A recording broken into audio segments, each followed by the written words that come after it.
You shouldn't be here. People like me don't get visits, not from you. I've spent my life explaining myself, justifying everything, turning guilt into math and logic. So, if you came to accuse me, save it. I already know what I am. I did not come to accuse you. Accusation is easy, truth is harder. I came because you have buried yourself under reasons so long that you no longer remember the man beneath them. You are not hiding from judgment, you are hiding from yourself. Don't do that. Don't talk like you can see through me. I did what I had to do. I was weak, invisible, ignored, and then I wasn't. Everything I became started as survival. Survival explains beginnings, not endings. You crossed many lines telling yourself each step was temporary. But power has a way of convincing the wounded that domination is dignity. What began as fear slowly turned into desire. And desire does not like to be questioned. I gave my family security, money, stability, everything I never had when it mattered. You don't get to tell me that wasn't love. Love protects without consuming. What you gave them came wrapped in silence, fear, and blood. Provision without presence becomes a transaction, not a gift. You fed their future while starving their peace. And you felt that every step of the way. You think I didn't notice the looks? Skylar's fear, my son's distance. I saw it, I just told myself it was the cost of being respected. Respect feels a lot like love when you've never had either. That is one of the cruelest lies power tells the insecure. Respect gained through fear rots the soul that craves it. You did not want to be evil, you wanted to matter. And the world taught you the wrong language for that hunger. Say it. Say the word everyone's thinking. Monster, villain, cancer on everything I touched. Go on, finish the sentence. You are a man who let his pain become permission. A man who confused being feared with being seen. A man who mistook control for worth. I will not reduce you to a label. But I will not lie about the damage either. That's worse. Labels would have been easier. I could have hidden behind them. But you keep talking like I chose this, like I wasn't cornered. Like I had another way.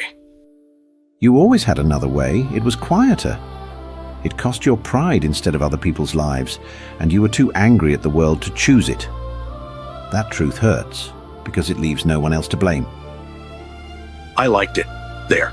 I said it. I liked being the one people feared. I liked being untouchable. If that makes me damned, then so be it. It makes you honest, not damned. But honesty is only the beginning. The real question is not whether you enjoyed the power. It is whether you are willing to face what it cost you. And that conversation has only just begun. You keep saying cost like I didn't already pay it. I lost my marriage. I lost my son's respect. I lost any chance of being remembered as a decent man. If that isn't payment, then what is? How much blood is enough to satisfy the scales you're talking about? You are still measuring justice like a transaction. Loss does not automatically become repentance. Pain doesn't equal transformation. You paid consequences, yes, but you protected the lie at the center of it all. That lie is still breathing. The lie? A bitter laugh. That I did it for my family? I already admitted that was bullshit. I did it for me. So what's left to expose? What's left is why that truth came so late. You confessed only when the power was already slipping from your hands. Honesty that arrives after control is lost is still self-protective. You didn't just want to matter, you wanted to dominate the narrative. Even now, you want the final word. You're wrong. I don't care how I'm remembered. I'm past that. I know what I became. I don't need forgiveness, I need silence. Silence feels appealing when remorse threatens to speak. But silence does not heal. It only preserves the wound. You want quiet, because quiet doesn't argue with you. Forgiveness terrifies you because it would require surrender. And surrender is the one thing you never allowed. You think this is about pride? You think I can just lay it down like a coat? But if I surrender, then I have to sit with every face, every scream, every moment. I chose myself over mercy. Yes, that is exactly what surrender looks like. Not escape, not erasure, but the courage to remain present with the truth you spent years running from. Redemption is not anesthesia. I don't know how to be that man. The one who sits without control. The one who doesn't manipulate the outcome. All I've ever done is calculate, plan, outthink. Take that away and there's nothing left. There is something left, but it has been buried. You mistook cleverness for identity, power for purpose, fear for respect. When those fall away, what remains feels terrifying because it is undefended. And what if what remains is ugly? What if there's nothing worth saving underneath all that ego and violence? You keep talking like there's a man in there I can return to. What if I crossed too many lines? What if I went too far? You did not outrun my ability to see you clearly. But seeing clearly does not mean excusing. It means acknowledging the full weight of who you became and who you refuse to be.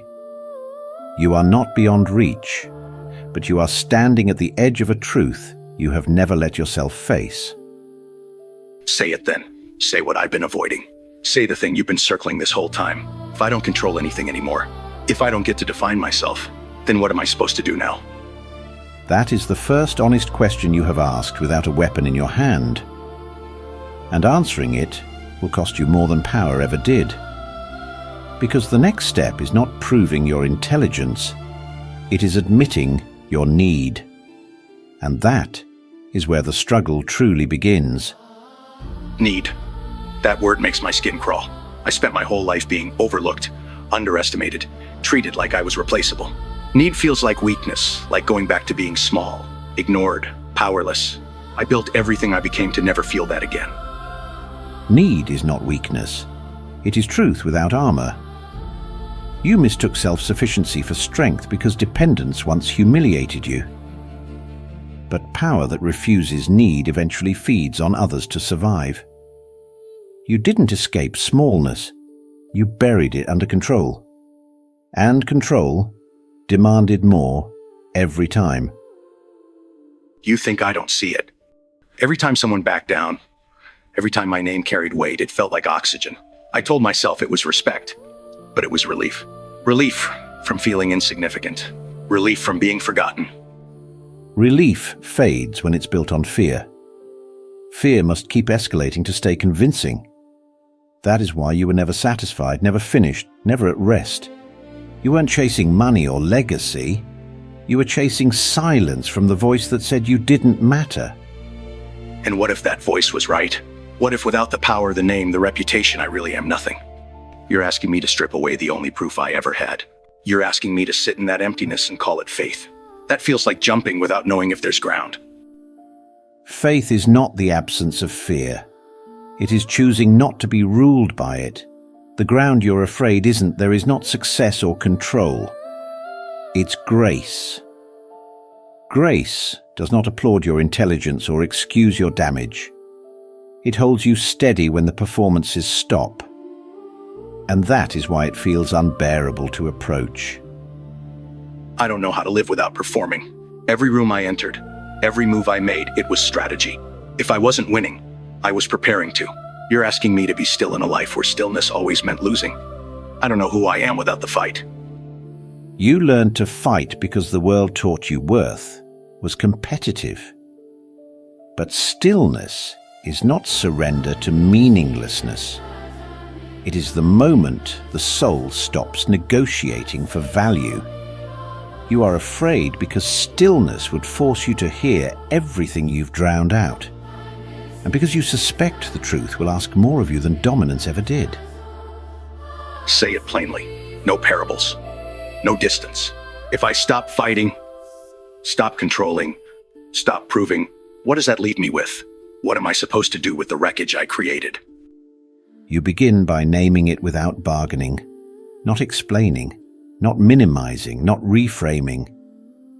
You let the wreckage be seen as wreckage. You grieve the harm without turning it into a lesson that flatters you.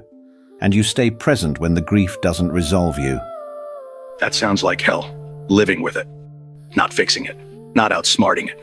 Just carrying it. Hells are built on avoidance. This is something different. This is the long, unglamorous work of truth. You won't be admired for it. but you will be honest for the first time without an audience. And if I can't do it, if I reach for control again the moment it hurts too much, if I relapse into the only language I ever mastered, what then? Then we begin again. Not because failure is acceptable, but because honesty is learned, not installed. You are not asked to transform overnight. You are asked to stop pretending you don't need help. And that question is still open. Redemption. That word sounds too clean for a life like mine. People like me don't get redeemed, we get remembered as warnings. I poisoned everything I touched. And now, you're telling me there's a way forward? It feels dishonest. Like erasing what I did. Redemption is not erasure. It does not rewrite history or pretend the harm never happened. It tells the truth, all the way to the end, and refuses to abandon the sinner inside it. You are afraid redemption means being let off the hook. It means staying on it without hiding. Then say it clearly. If redemption doesn't clean my hands, what does it actually demand from me? I can't undo the dead. I can't give back the years I stole from my family. So what is left for someone who ran out of moves? What is left is responsibility without control, confession without leverage, sorrow that doesn't ask to be admired. Redemption begins when you stop trying to manage the outcome of your honesty, when you let truth stand, even if it costs you dignity. Dignity was all I ever wanted. I thought power would give it to me. Turns out it just kept me busy enough not to notice how empty I was becoming. If I let go now, there's nothing impressive left. Just a man who failed loudly. There is nothing impressive about repentance, and that is why it heals. You no longer need to be exceptional to be loved. The hunger that drove you was never for greatness. It was for worth that didn't have to be earned every morning. That worth still exists, untouched by your rise and fall. You keep saying that like it's obvious. But my whole life taught me the opposite. Worth was performance. Respect was dominance. Love was conditional and temporary. And those lessons shaped your choices. But they were lies taught by a broken world, not eternal truths. Redemption is the slow unlearning of what survival taught you. It feels like loss before it feels like freedom. Because you are grieving the version of yourself that thought control was safety. If I walk this path, there's no applause at the end, is there? No moment where everything balances out. No scale tipping back in my favor. Just living with what I did and choosing differently now. That sounds unbearably small. It sounds small because the world taught you to chase grandness. But redemption often looks like faithfulness in obscurity. Like choosing truth when no one is watching. Like refusing to weaponize your intelligence again. Like becoming accountable instead of untouchable. And if no one forgives me? If my family never trusts me again? If my name stays stained, no matter what I do next? What if obedience gets me nothing back? Then obedience will still be worth it. Because redemption is not a bargain with other people.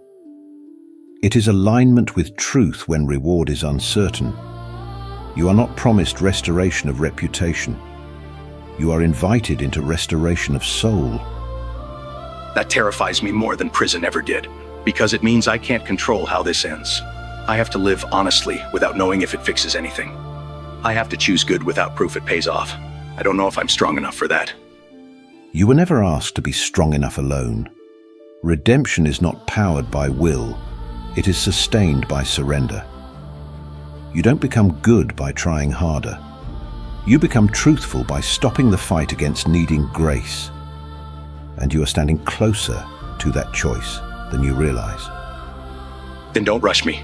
I don't know how to step into this without reaching for control again. But for the first time, I don't want to lie about it. That's all I have right now. Is that enough to begin? It is exactly how it begins. And we are not finished. I see it now. All that brilliance, all that planning, it was armor. I didn't want to be seen as small again, so I made myself dangerous. I told myself I was providing, but I was really hiding from the terror of being ordinary and unloved. You were never unloved. You were unheard, overlooked, and wounded, and you answered pain with control. Armor can keep you alive, but it can never let you be known. What you are naming now is not weakness. It is the first moment you have stood without weapons. I can't fix what I broke. I can't make them feel safe again. I can't undo the fear I put in my own son's eyes. All I can do is stop lying about why I did it and live with that truth. That is repentance, not self-hatred, not self-justification, but choosing truth even when it offers no escape. You are not asked to repair the past. You are asked to stop repeating it. Then I'll stop running. I'll stop pretending I was the hero of my own story. I'll let the damage be named without arguing back. I don't know who I am without the empire I built, but I don't want to be that man anymore. When a man releases the lie that kept him powerful, he finally becomes reachable. Redemption does not give you a new past. It gives you a truthful present. And from truth, something clean can still grow. I don't expect forgiveness. I don't expect peace right away. I expect this to hurt for a long time. But for the first time, I'm not trying to escape the hurt. I'm staying. That is enough.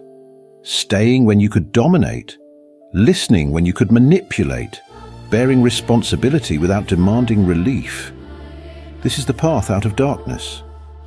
Then walk with me. Not because I deserve it, but because I don't trust myself to do this alone. If I stumble, I need truth more than power. I need you to keep me honest. I will walk with you, not to erase what you've done, but to redeem what remains. Your story will no longer be ruled by fear.